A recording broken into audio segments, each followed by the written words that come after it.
So yeah, just want to say welcome everyone to tonight's webinar from Sussex Ornithological Society. My name's Jack Thompson, and I'm the RSPB's Conservation Officer for Sussex and also some of the other counties around the southeast. I'm also a member of Sussex Ornithological Society as well, and I'm your host for this evening. So tonight we're welcoming Mya Bambrick to our virtual stage. Mya has been a keen birder for many years and has worked with a number of organisations, including the Sussex Wildlife Trust, RSPB, British Trust for Ornithology, and various county birding clubs as well. And we worked together a couple of years ago, and it's great to see you again, Mya. Um, Maya is very active on social media and is also an influencer. And she's won the BTO Marsh Awards for Young Ornithologist of the Year 2023, a huge accomplishment. And we're really excited to have Maya speaking this evening to talk about her target of completing 21 walks before her 21st birthday. Also adding some fundraising into the mix too with that. So before we get started, I've just got some quick housekeeping to run through. So as this is a Zoom webinar, you won't be able to turn on your video or microphone, but you will be able to ask questions using the Q&A box, which you can find at the bottom of the screen. We've got some time allocated at the end for Q&A, but please do pop any questions that you have into the Q&A box at any time during the presentation, and we'll be able to pick them up. The presentation is also being recorded for this session. So without further ado, please take it away, Maya. Brilliant. Great. Thank you very much for that lovely introduction. And it's great to see you again. I'm just going to share my screen. So just wait a minute. Just going to share that. Okay. Brilliant. I hope you can all see that. So yeah, thank you very much. My name is Mya Bambrick, and I'm here tonight to talk to you about 21 wildlife walks, which was a big project which took over my summer last year, but it was a fantastic experience. So just before I get started, I thought I'd just introduce myself. So I'm Mya. I'm a 21-year-old birder, naturalist, vlogger, photographer, writer, and various other things. I'm currently working at Sussex Wildlife Trust as a communities intern, which basically means I'm there to develop their youth engagement for 16 to 25-year-olds. I'm an ecology and wildlife conservation student at Bournemouth University. So this is actually my placement year where I get lots of great work experience. In my spare time, I'm a youth representative for the BTO, which I'll talk a bit about later. I've been a council member for SOS for 5 years now.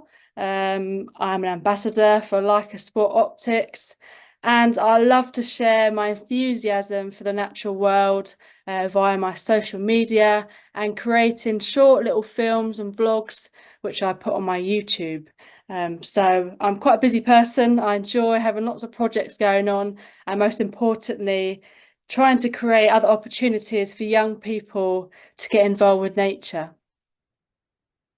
So, how does a young girl from Crawley get into wildlife? So I used to enjoy spending lots of time in my grandparents' garden. I used to learn about the wildlife there, do some gardening, even present to a camera talking about the weather as you do. I then saw BBC Springwatch, which I'm sure is a programme you'll all be familiar with. I saw it on the TV one day and became obsessed. So I used to actually dance around the living room when the theme tune came on. That's how excited I was. And on there, I saw the amazing British wildlife that we have, and it made me really want to go and explore it for myself. And I also saw Chris Packham on there, who was and is a big inspiration to me. I was very, very admiring of his encyclopedic knowledge and his determination to really make a positive impact on the natural world. So yeah, that's a bit about my how I grew up, how I became obsessed with wildlife.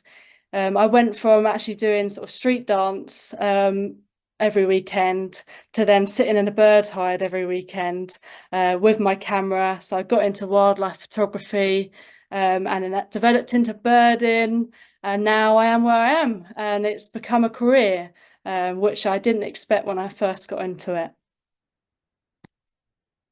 So, about 21 wildlife walks. So last year, I knew I was obviously going to be turning 21, and I know I wanted to do something extra special. And for most people, you know, that'd be maybe skydive or maybe a bungee jump or a marathon. But I knew that wasn't really my style. So I decided to combine my love of wildlife, my love of filmmaking and presenting, and try and put it all together, and also combine that with raising money for an organisation. And after much thinking and chatting to friends and family about what I could do, I decided on 21 wildlife walks as a concept.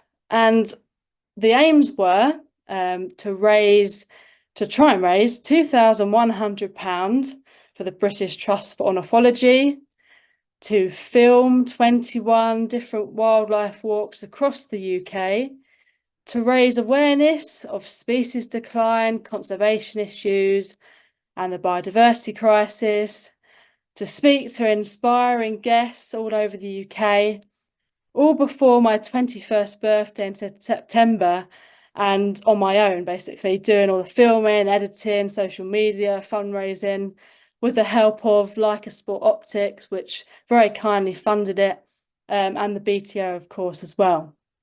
So it was quite a big project that I had set up for myself, but you know, it was a brilliant experience, and yeah, it definitely paid off. So why did I decide to raise money for the BTO? So the money was to go 50% to their bird research, because of course I love birds. And the other 50% was to go to their brilliant youth engagement programme. And if you don't know, the BTO, or British Trust for Ornithology, provide impartial bird research, which goes to inform conservation. And it's vital at monitoring bird populations. And a lot of that is actually done through citizen science programs like bird ringing, like the Wetland Bird Survey, like Breeding Bird Survey, which I'm sure many of you will be doing already. And they also have Bird Track, which you can download on your phone, and go on Birdwatch. So yeah, lots of different brilliant initiatives. And over the last couple of years, they've been opening up opportunities for young people through BTO Youth. They've been increasing accessibility to nature and birding, which I'm very, very passionate about. And it has been a big part of my life. So that's some very embarrassing pictures of me. But my involvement with the BTO began when I was 13 years old, so a few years ago now. And that's when I attended their first ever BTO bird camp, which was and is a brilliant weekend, residential weekend, which then was hosted at their headquarters in Thetford, Norfolk. And what this was a weekend full of seeing some great wildlife at local nature reserves like Lakenheath Fen and Thetford Forest, spending time with like-minded young people, learning and doing some citizen science surveys like bird ringing, moth trapping, nest record scheme, and hearing from staff talk about their careers and potential careers that we could get into. And this experience, when I was 13, it opened my eyes up to a community of people, of birders, of young people, which all was just as enthusiastic as me about the natural world and birds. And quite a few people that I went on that bird camp with, and the one I attended a couple of years later, I'm still friends with, and are still very much within the birding world. So that was how it all started.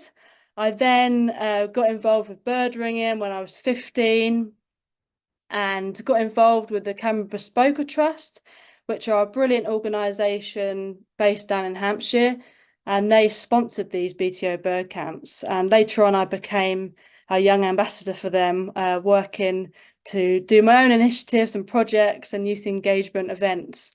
So it really did open up quite a few opportunities for me, and really sort of brought me together with other young people who I still, kept in contact with on Twitter and WhatsApp and everything like that.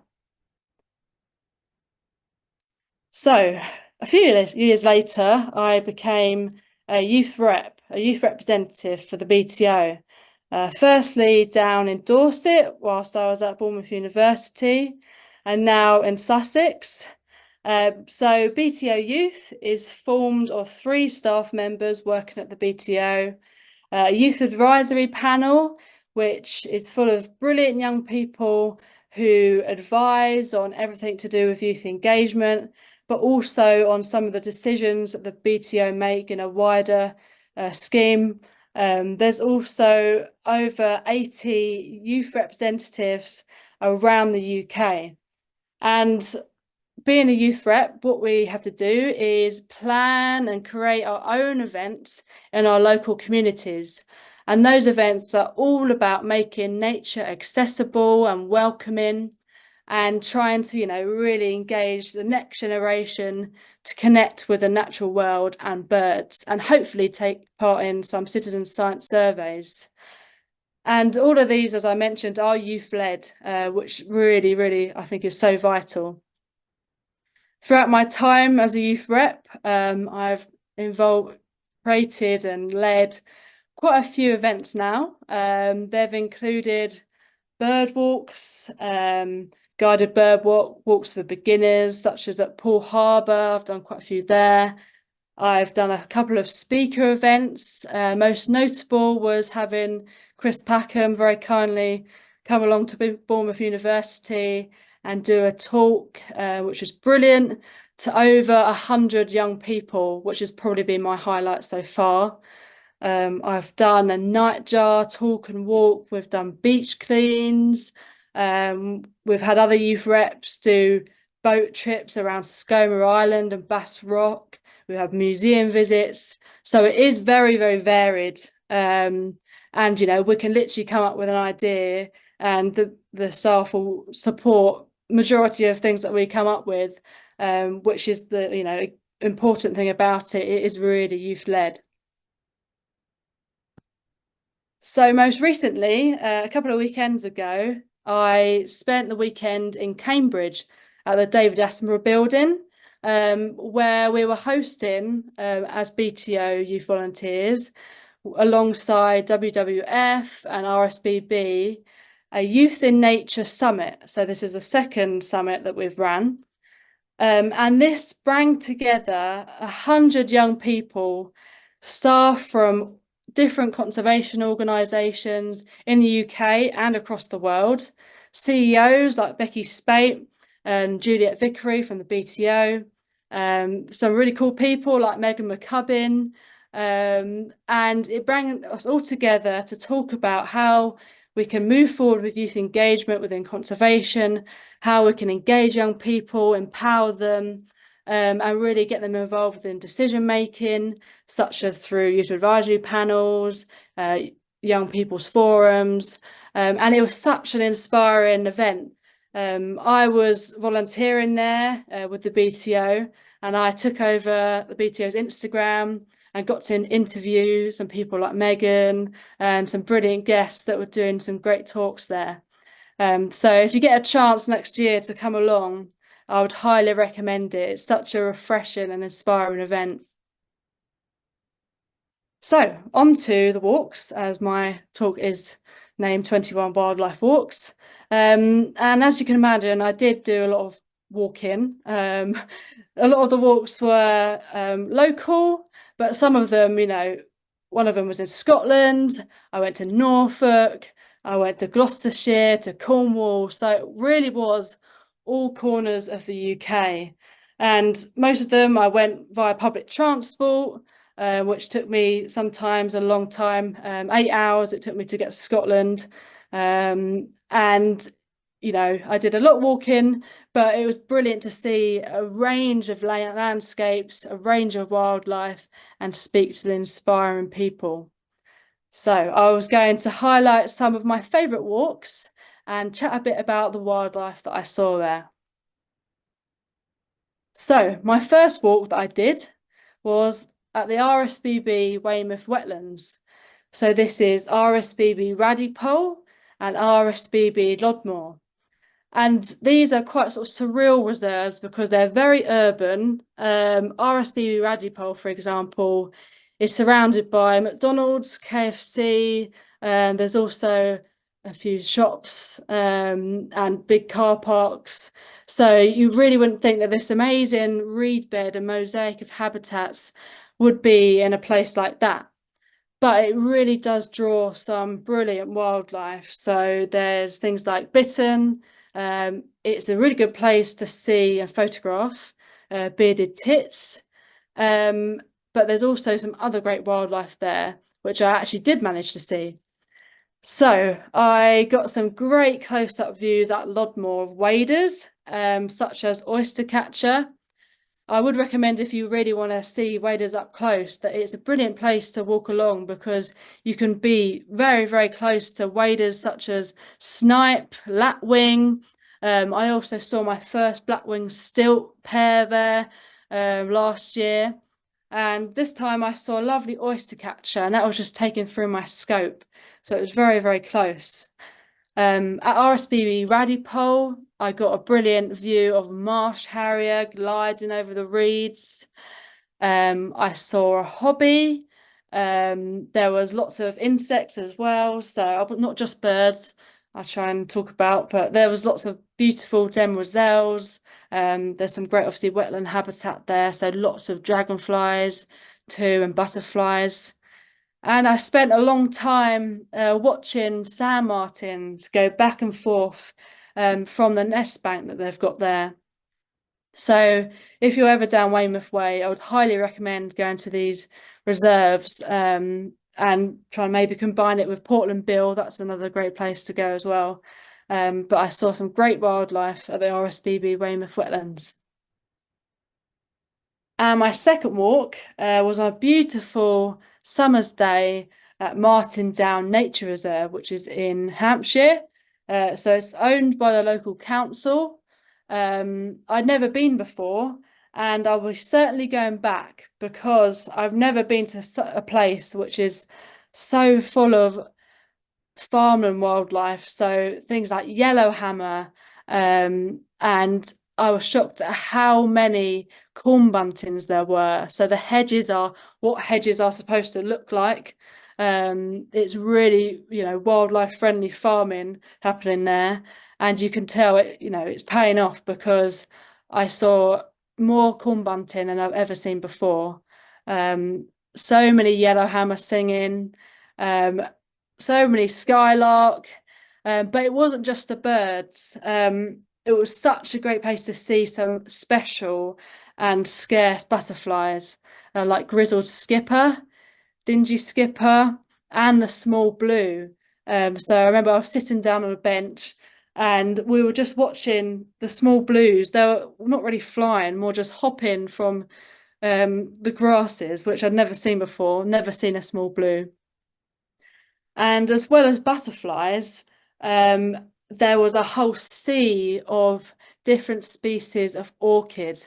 And in particular, one that caught my eye was the greater butterfly orchid, which I'm not really sure it looks like a butterfly, but it was amazing to see. And there was other species like pyramidal, and it was just literally a bank of orchids, which I've not really seen much before like that. So that was a brilliant reserve. I need to go back there soon, and definitely a place to be on a lovely summer's day. Great for rare butterflies in particular. So walk 4, that took me to Wales in Pembrokeshire, and I was actually here to help out as a leader with BTO Bird Camp in Wales. So we've now expanded our bird camps to England, Northern Ireland, and Wales, and Scotland do their own. So I was here to help as a youth volunteer at BTO Bergkamp in Wales. So I thought I might as well do a walk whilst I'm here. And the main walk I did was on a place called Stat Rocks, and this is great to see seabirds. So there was hundreds of guillemots, hundreds of razorbills, and I also very excitedly saw my first ever choughs, and I was very, very excited, as you can imagine. And just hearing them, constantly go over your head, making chuff noises, it was incredible. And later on, that day we went on a boat trip around Skomer Island, and I saw my first ever puffins, something I dreamt about for years and years. I can't believe I've not seen one all the time I've been into wildlife. But from going not seeing one to being on a boat surrounded by puffins all around me, all sitting on the water, flying over my head, all on the Skomer Island in front of me, outside their burrows. It was just an absolutely incredible experience, even if it was very choppy. Trying to keep my camera still was quite a task, but it was absolutely amazing. And there was also some grey seals as well, so some mammals as well. But that was a fantastic experience. So walk 5, that took me up to Scotland. So it was a very long journey, but it paid off. I was going up to Allerdale Wilderness Reserve, which is a huge, huge area of the Scottish Highlands, which is owned by Allerdale, and it's a place where they're trying to reforest and bring it back to what it would have been like hundreds of years ago. And staying at Allerdale, it really made me realise how the Scottish Highlands should look like. I've never really fully appreciated before, but because they're planted about 1 million trees, it really made me reflect on, hold on, this is what the Highlands should look like. It shouldn't be completely bare. And it's really paid off what they've done there. They've also done some peat bog restoration. They've been involved in Scottish wildcat reintroduction through Saving Wildcats initiative. They've also brought back some red squirrels because there wasn't many in the area because of the lack of the trees. So it's a great place to visit. The landscapes, of course, was absolutely incredible. They've also got golden eagles there. I didn't manage to see them, but apparently they're seen very regularly. Golden eagles, ospreys, white-tailed eagles. So it was a pretty amazing place. But whilst I was there for a few days, I saw literally on the drive to the place we were staying, I saw my first ever pine marten, but two in the daytime, literally at 10 o'clock in the morning, running alongside the road in front of me. And I really didn't imagine I'd be seeing that. The person I was with had worked there for about 4 months and she'd not seen a pine marten. So it was complete luck.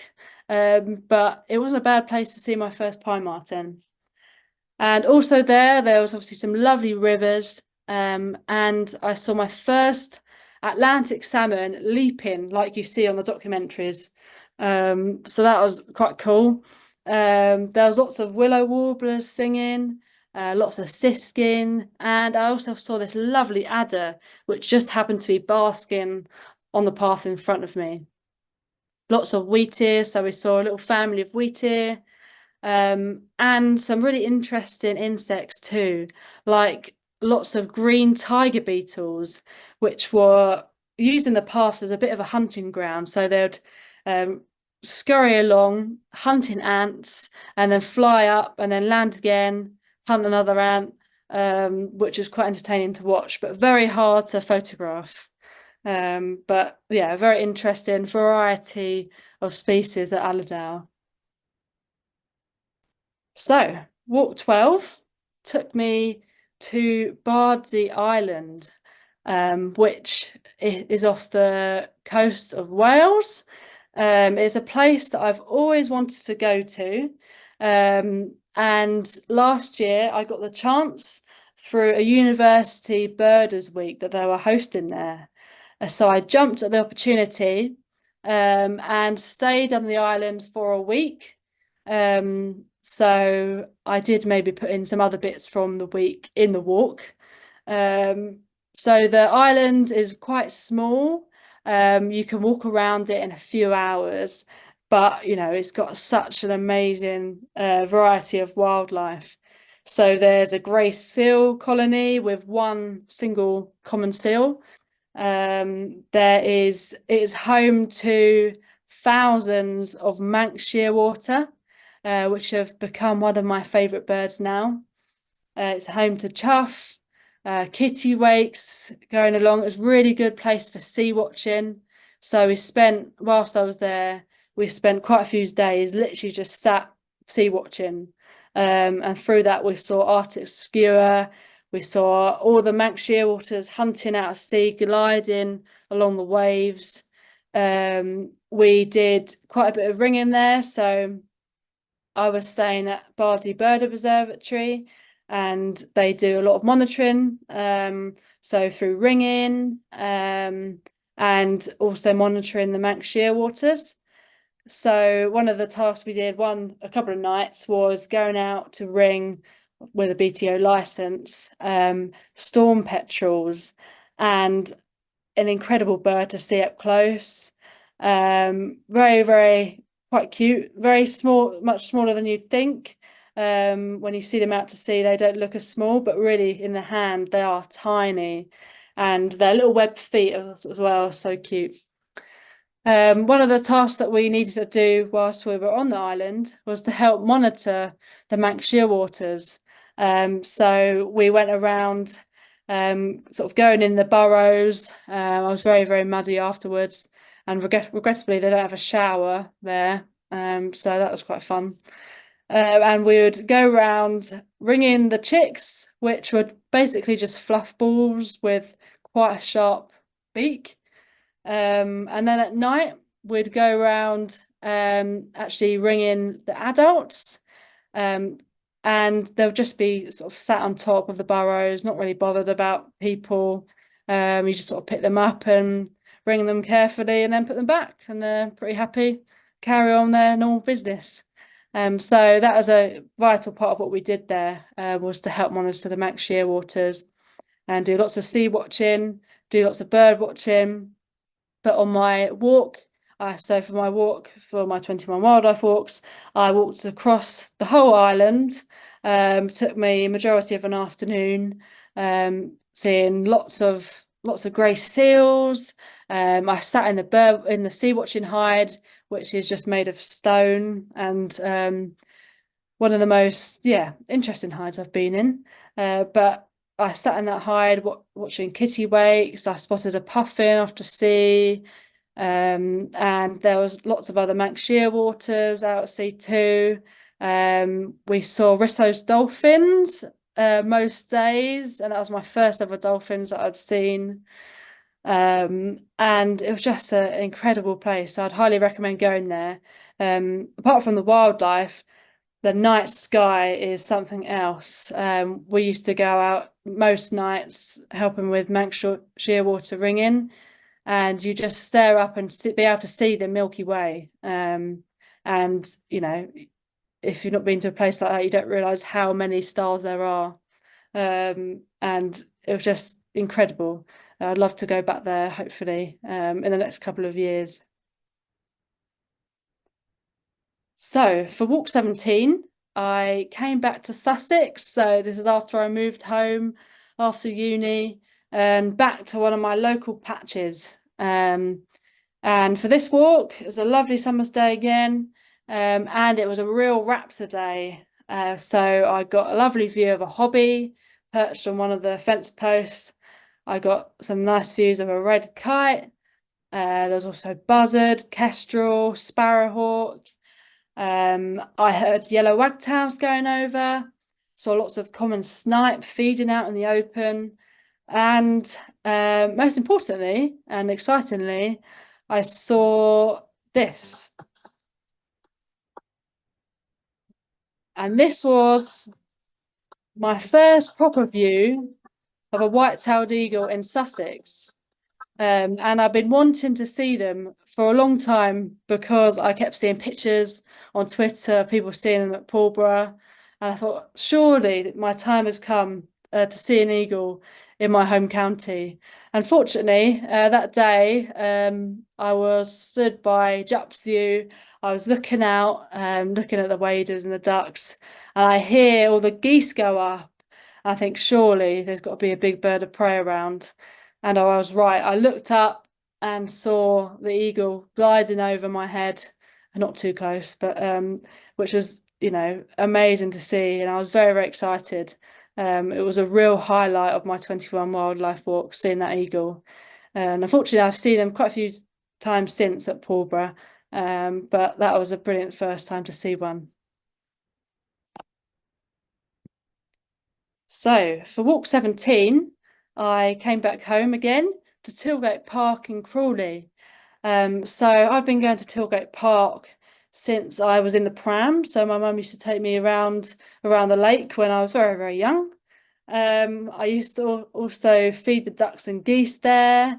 And that was a place which really sort of helped my passion for wildlife and helped to develop it. Unfortunately, due to technological issues, we can't see the video today, but if you'd like to view this video or any of my other videos, you can watch them on my YouTube channel, which if you just type up Mya Bambrick, should come up. But on this walk, I saw lots of great birds, and I heard them too, like marsh tit, grey wagtail, lots of siskins, very secretive tree creeper, and great crested grebe as well. But it was more of a walk to sort of really appreciate, the importance of local green spaces. So this is a place I can literally just walk to. And it's so valuable for, local community in Crawley, to be able to get to somewhere like that, a lovely green space, be able to connect with nature, de-stress. And I talked a lot in my video about that, the importance of having local green spaces. It's not always about the rare birds and stuff. It's about, being able to just relax and reflect and connect with nature. So for walk 20, I went back to a Warnham local nature reserve. So this place has a big place in my heart because I've been going there since my passion for wildlife began. So I probably visited for the first time when I was about 10 years old and used to spend every weekend sat in bird hides with my camera waiting for a kingfisher, a great spotted woodpecker. So it was lovely to go back, and I saw a lovely pair of little grebe, lots of reed buntings, grey heron, and my favourite bird, the kingfisher. Even though it was quite in the distance, I did see it, it does count. But it was lovely just to sit in the hides, to chat with some people, local people there, to, see the birds come to the feeders, and just be back at somewhere I'm very familiar with. And yeah, it was such a good walk. I'd recommend going there, especially for photography. It's a great place if you want to get into bird photography, because some of the birds stay still, being in the hide, being in the feeders. I was there the other week and saw lots of siskins, and a jay and greater spotted woodpecker and marsh tit. So it's a lovely local nature reserve, and it's great also to see lots of families visiting there and young people too. So after being very busy to June to September, I was a little bit relieved, although very excited, to do my last walk, so walk 21. For this walk, I linked up with the London Wildlife Trust, and I wanted to make it a BTO youth event. So I'd planned it for a few weeks, put it on the website, and had 20 young people from London and from other parts of the southeast too, come along and help me celebrate my 21st walk. And this was at Woodbury Wetlands, so a very urban reserve in London. But I was surprised at the parallel between the high-rise buildings and the urban landscape to how much wildlife was here on the lakes. You know, there was so much wildlife to be seen. Lots of species of duck, kingfisher. There was also some more woodland birds like long-tailed tit and coal tit and marsh tit. There was, again, so much wildlife to be seen. And we had a great view, which is probably the highlight, of a pair of sparrowhawk gliding over our head. And everyone was very excited about that.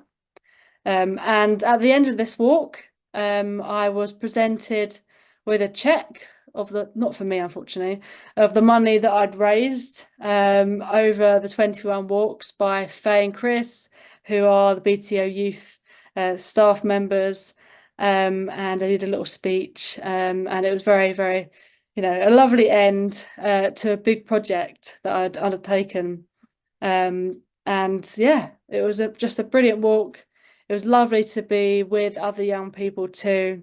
And we saw some great wildlife in such an urban location as well, which I'm very passionate about. So that was the last walk.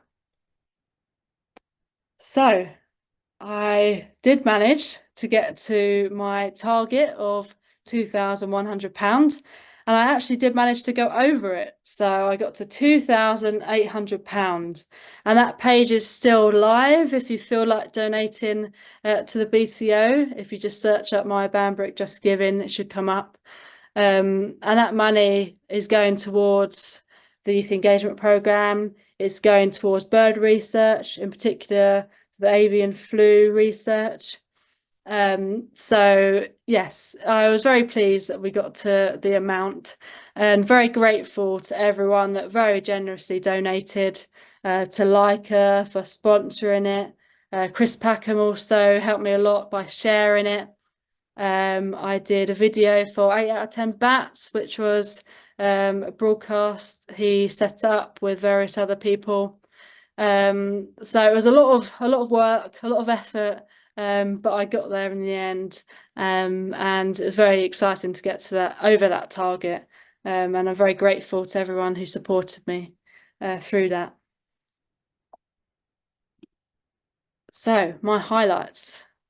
So my highlights included seeing my first puffin. So that was such a memorable moment, being on the boat, trying to stand still, and also be, you know, completely surrounded by a bird that I'd always wanted to see.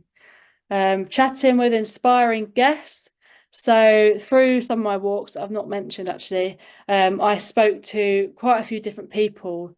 So I spoke to Gillian Burke, who's Springwatch presenter. I spoke to her down in Cornwall and Falmouth, and we chatted about different topics, and she was a very lovely person and very supportive of the project. I also met up with David Lindo, the urban birder at Walthamstow Wetlands, and chatted about urban birding, of course.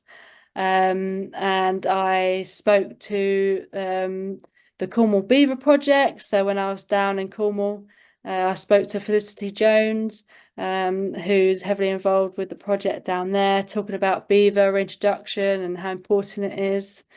So yeah, I was, you know, inspired by so many different people who were passionate about different conservation projects and heavily involved in that. And it's given me a broader knowledge of British wildlife and conservation here. Spending time on Bardsley Island was another brilliant highlight. So this picture is a lovely sunset. The sunsets there are incredible. Spending time there at the bird observatory, it was so relaxing. I was there with other young people, surrounded by wildlife. Going to bed with the sound of Max Shearwaters was quite something. Seeing my first pine martins up in Scotland, that was quite something. Having amazing views of white-tailed eagle at Pulborough. And of course, going back to help with the bird camp at Wales, going back as a leader was really memorable too. So I've had some, brilliant times within this project. So final reflections. It was a big project to undertake by myself, but it was a learning curve. So I learned lots about sort of filming, even though a lot of the stuff I did was very amateur. I never, pretended to be a professional, but it was just about conveying the project, the enthusiasm, the wildlife to an audience. I sort of gained skills in presenting. I think I grew in confidence by having to chat to lots of people and talk in front of a camera and everything like that. I learned, I suppose, how to fundraise because I've done it previously for another project, but this was a bigger target. So, taking advantage of contacts and social media and, posting regular things on social media and videos and everything like that, and editing as well. So editing the videos together, that was probably the most time-consuming part, more than you'd think. Learning how to edit, put videos together, post them on YouTube and social media. That was a skill to learn as well. So yeah, it was a big project, but I'm very, very glad I did it. It's going to be, a memory that I'm going to have forever of my 21st birthday and the run up to it. I'm never going to forget it, that's for sure. So that's my 21 wildlife walks. If you'd like to keep in touch, you can connect with me on Instagram, on X or Twitter, and you can view all of these walks on my YouTube channel, Mya Bambrick. I'll hopefully soon be posting some more videos. I've got an exciting project coming up, which I'm going to be filming in Sussex. So keep your eyes peeled for more videos coming in the next few months. So yeah, do keep in touch. And just quickly, I thought whilst I was doing this talk, I would plug a scheme that myself and Pat Wilder, who's another council member, have been working on very hard for a few months now. And it launched the other day. So this is the SOS Young Birders Support Scheme. So it's something I wanted to set up for ages and finally got around to doing it with the support of Pat. So thank you, Pat. So it's for young people aged 16 to 25 who want to develop an interest in birding and ornithology and want to get involved with bird surveying. And they can apply for a grant worth up to £500 of equipment like binoculars and scopes, provision of field guides, training opportunities, so different courses, travel expenses, and more. So if you know of anyone or a young person yourself, please do get in touch. There's now a young birders section of the SOS website, so you'll be able to find this poster on there. And yeah, all you need to do is email me and I'll send you over an application form. But I thought I'll just use this to plug the scheme. So thank you for listening. I hope you enjoyed it and feel free to ask me any questions. Brilliant, thanks, Maya. No I'll worries. just I'll let any questions just sort of slowly filter through. So please do everyone just pop your questions in the Q&A section. In the meantime, I just want to say, wow, what a journey and what a great amount that you've fundraised there, and really some amazing things you're able to see and just do across the whole of the UK, and just such a wide range of habitats and species that were on show. So it sort of begs the question of what have you got lined up for before your 22nd birthday, or will it be some much deserved rest? Probably a rest. I mean, I will be working over the summer, but of course, I've got so many things that I've got going on. So, carried on my job at Sussex Wildlife Trust until next month. I'm applying to a few jobs now, so I don't know where I'm going to be over the summer, but hopefully working either in youth engagement or something to do with birds. I'm also, carried on my role as youth rep. So I'll hopefully be I'm planning some more events in Sussex. So keep an eye on the BTO What's On page. I'll be carrying on my social media. So I'm really trying to develop presenting. So my dream goal is to be a wildlife TV presenter. So I'm keeping at that. I'm not going to let the dream go. So trying to create my own content, writing for things like The Guardian. So I'm going to be busy, but then I'll go back to uni in September. So I have to concentrate on final year and doing my dissertation. So I might have to kind of, reel back other things then, unfortunately. Nice. So yeah, you've got your hands full and a busy a busy year ahead. Yeah, a little bit. We're starting to get a few things coming through. So I've just got a couple of things first. They're not questions, but just general comments, just saying from an anonymous attendee that this is so fantastic and well done for setting this up. How lovely to have things like this for young people now, and I very much agree with that. We also had a comment from Lynn just saying thank you very much, great talk and well done. So we've got a couple of questions here. So first one from Hillary is Martin Downs sounded amazing. When were you there? Ooh. Must have been quite early on, so June. I think I was there in June. But incredible place. I've never been there, but my friend Sam, who I did the walk with, knew it quite well. But it was just absolutely buzzing, literally buzzing with life. Lots of butterflies, and it sort of shows how wildlife friendly farming is supposed to be. Just beautiful hedges full of yellow buntings and yellow hammers and corn buntings and everything like that. So yeah, highly recommend a visit over the summer, definitely. Yeah, that's great. And like you said in the presentation, I think when you go to these sorts of places right in the peak of summer, there's so much more than just the birds to see as well. Yes. So that's where all the butterflies and the all the other invertebrates are there. Like the plants are all out. It's just a Mhm. real buzz of activity, which is really great. Definitely. Yeah, definitely. I mean, I don't want to, although I do love birds, of course, I am really trying to broaden my knowledge of other things. So that's why, wildlife walks, I wanted to concentrate on other species as well. And it really helped me learn because I was obviously filming these species and talking about them. It made me learn about them as well, which was great.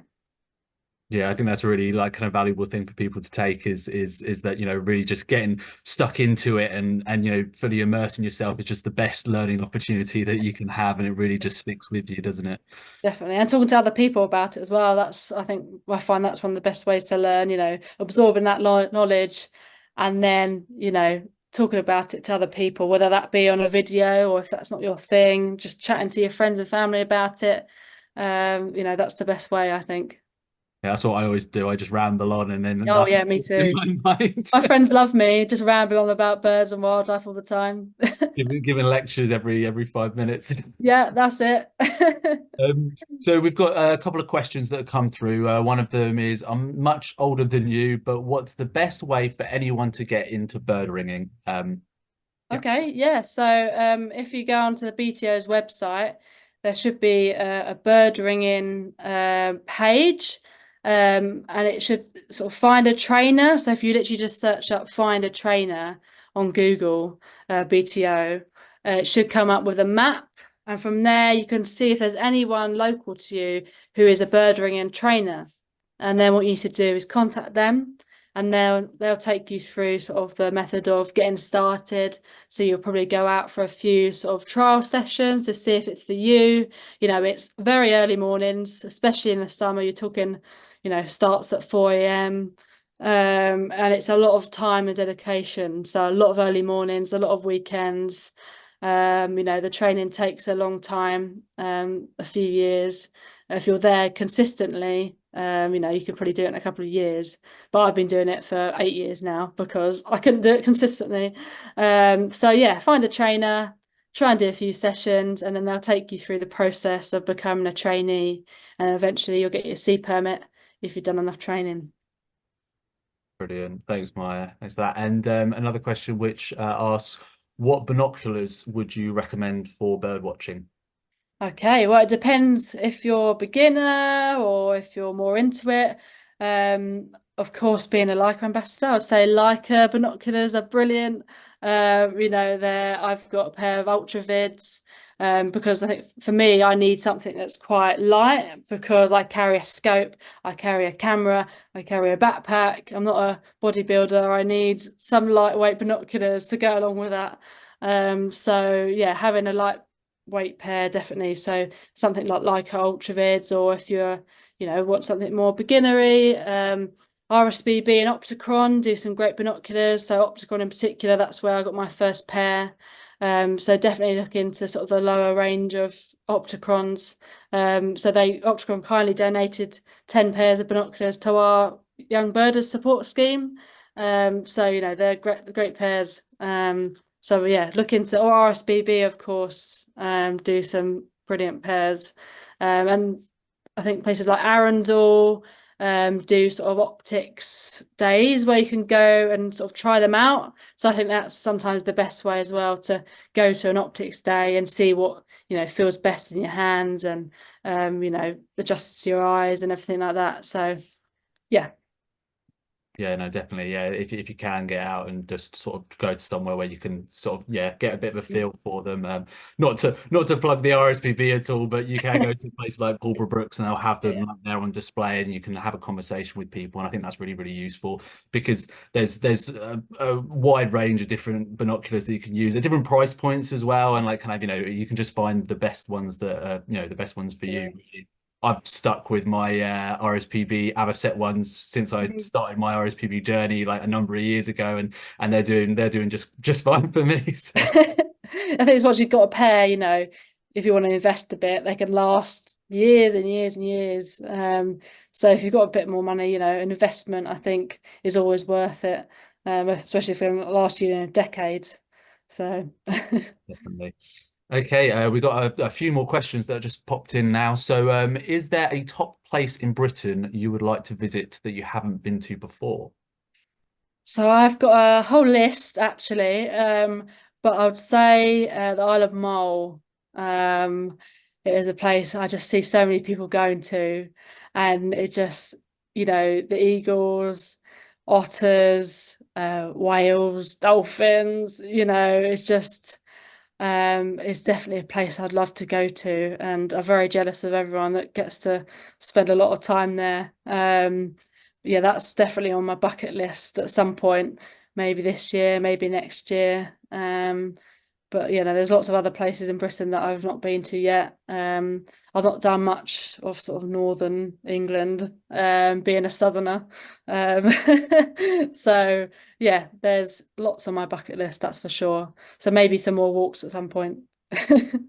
Lovely, yeah, nice, a nice good mix in there, and yeah, I say recently, just a couple of years ago, went to I was lucky enough to go to Isle of Mull myself, and it is Yes. absolutely amazing. So if you ever want any recommendations, just get in touch. I'd be Thank happy you. Thank to let you you. know about some of the Hopefully stuff soon. all over the island. There's yeah, there's Oh, there's lots to see. So yeah, really great place. So, question from Mike. Having now seen your first puffin and white-tailed eagle, what's the next bird you'd like to see that you've not seen before? oof. Oh, I've been lucky enough to see quite a few now, quite a few, but I don't keep lists as such. I used to, but I'm more of a just person. I just enjoy it. I just enjoy the birds. But I would say it's more about getting better views of things that I've seen in like a specs in the background. So probably something like goshawk. So I've seen goshawks, but I'd love to just get an amazing view just over my head or something, be able to see those bright yellow eyes, and yeah, I think something like that, or honey buzzard as well. I would like to see a honey buzzard a bit closer. So I quite like raptors. Um, yeah, I think there's other birds probably that I can think of at a later date, but I've been quite lucky that I've seen quite a few that I've always wanted to see, like the puffin, white-tailed eagle. It's just more about getting better views. Yeah, no, I mean, great. Yeah, I mean, goshawk and honey buzzard. You're not asking for much. Oh no, not too much, Amazing. but in Sussex maybe, Sussex and Surrey, so you know. Just keep getting out there and just seeing what turns up. So Hmm. really good.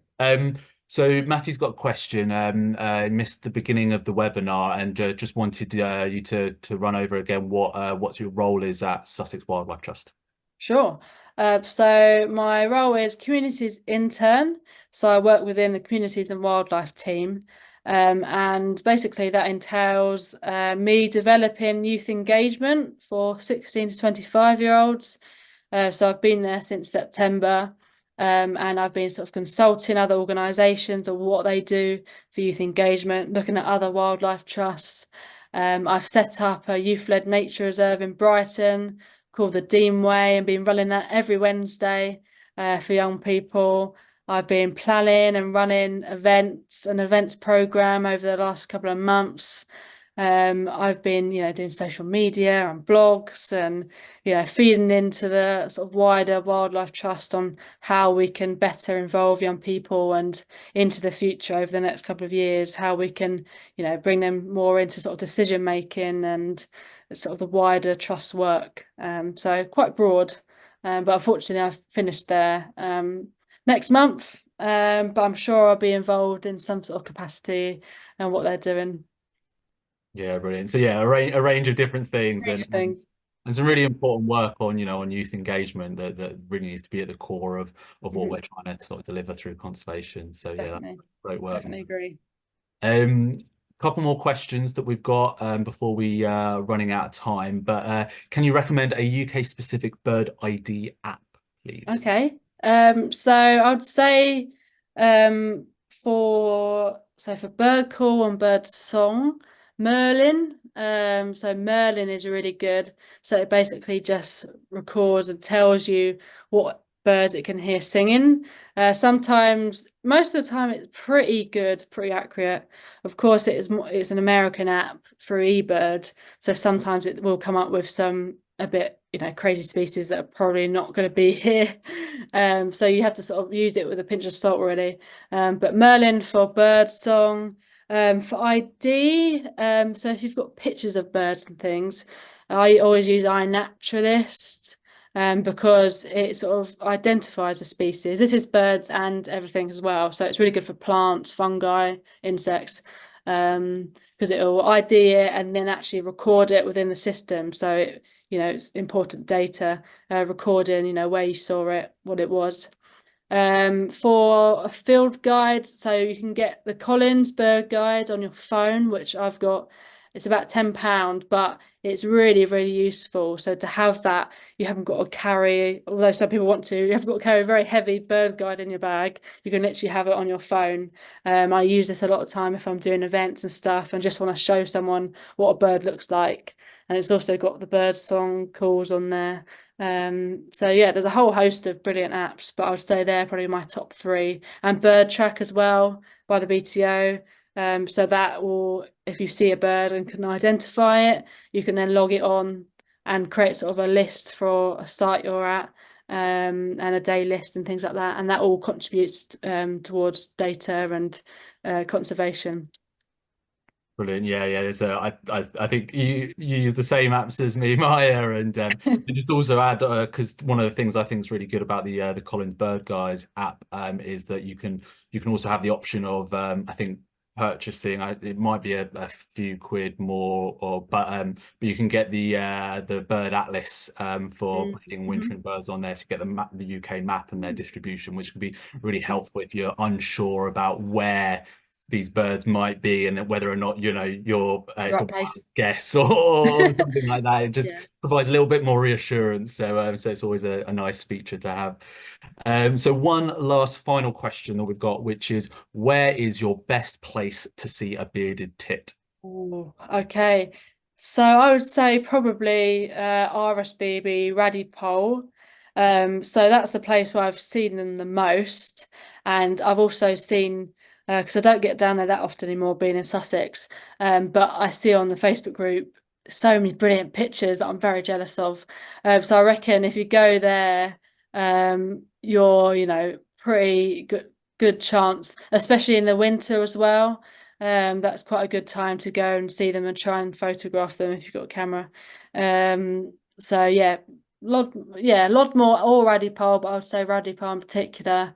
I don't know if you know anywhere in Sussex that's good for bearded tits. I'm not too sure. I've not seen any in Sussex, I don't think. Yeah, I'm trying to think off the top of my head now. I have to get Put back you on the to spot. I can't think of it right now, but there probably will be somewhere. But yeah, Yeah, there is a new book, Where to Watch Birds in Sussex and Surrey that's just come out.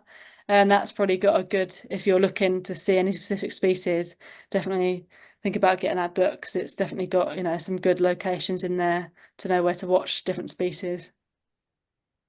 brilliant. Thanks, Maya. And that probably brings us to time really. So yeah, just thank you so much for joining us, Maya. It's been No fantastic worries. to hear all about your, birding highlights on your walks and also the great fundraising that you've been doing. And I hope everyone else, really enjoyed following Maya's journey this evening as well. So yeah, just a couple of things before we leave. So just please do remember to take a look at the Young Birder Support Scheme for yourself or anyone else that's sort of eligible between the ages of 16 to 25. If you missed any of the details for it, you can go onto the Sussex Ornithological Society website to find out more and how to get in touch with Maya for an application on that. We also have another webinar lined up for Tuesday, the 2nd of April. So please come join us for a talk from Claire Smith, the RSPB's Senior Policy Officer, who will be talking about highly pathogenic avian influenza. More details of that are also available on the Sussex Ornithological Society website. So until then, I hope everyone has a lovely rest of your evening and have all been inspired by Maya's talk because I definitely have myself. So take care, everyone. Brilliant. Thank you.